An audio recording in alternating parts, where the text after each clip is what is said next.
Iran की ओर बढ़ रहा हमारा जहाज, ट्रंप ने दी धमकी, शिया देश का पलटवार, आओ हमारी उंगली भी ट्रिगर पर है। नमस्कार, मैं हूं आपके साथ आयुषी गुप्ता। अमेरिकी राष्ट्रपति डोनाल्ड ट्रंप ने एक बार फिर ईरान को धमकी दी है। उन्होंने घोषणा की है कि अमेरिका का नौसैनिक आर्माडा ईरान की ओर बढ़ रहा है। वहीं ईरान के रिवॉल्यूशनरी गार्ड्स के कमांडर ने अमेरिका को चेतावनी दी है कि उनकी उंगली भी ट्रिगर पर है। दोनों तरफ से ये बयान तब सामने आया है जब बड़े पैमाने पर ईरान में विरोध प्रदर्शन हुए हैं।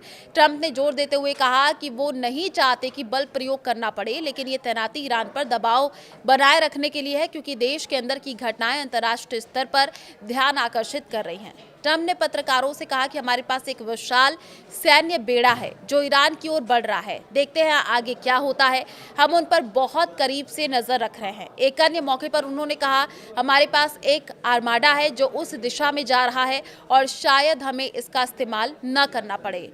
आपको बता दें कि न्यूज एजेंसी रॉयटर्स के मुताबिक अमेरिका अधिकारियों ने नाम न बताने की शर्त पर कहा कि aircraft carrier USS Abraham Lincoln और कई गाइडेड मिसाइल स्ट्राइक्स आने वाले दिनों में मिडिल ईस्ट पहुंच सकता है। और अपने एयरबेस को बचाने के लिए क्या करेगा अमेरिका, ये भी सवाल है। तो एक अधिकारी ने कहा कि मिडिल ईस्ट में अमेरिकी ठिकानों पर संभावित ईरानी हमलों से बचाव के लिए अतिरिक्त एयर डिफेंस सिस्टम पर भी विचार किया जा रहा है। एशिया प्रशांत क्षेत्र से पिछले हफ्ते शुरू हुई गतिविधियां यूएस को अमेरिकी बलों की रक्षा और किसी भी तनाव की स्थिति का जवाब देने के लिए विकल्प देती हैं। ट्रंप ने ईरान को प्रदर्शनकारियों की हत्या या परमाणु कार्यक्रम फिर से शुरू करने के खिलाफ चेतावनी दोहराई है।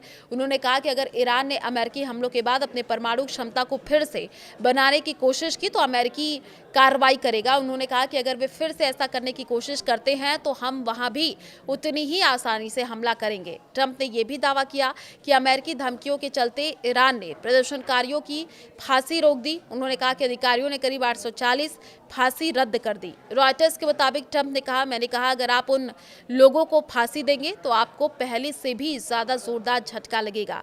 यह आपके परमाणु कार्यक्रम पर किए गए हमारे हमले के मुकाबले कुछ भी नहीं होगा। अमेरिका की ये सैन्य तैनाती ईरान में उस अशांति के बीच हो रही है जो दिसंबर के अंत में शुरू हुई थी और देश भर में फैल गई थी। हालांकि सख्त कार्रवाई के बाद ये कम होती दिख रही है। अमेरिका स्थित human rights executive news agency के मुताबिक कम से कम 5002 लोगों की मौत हुई है, जबकि ईरान सरकार ने 3117 मौत की पुष्टि की है।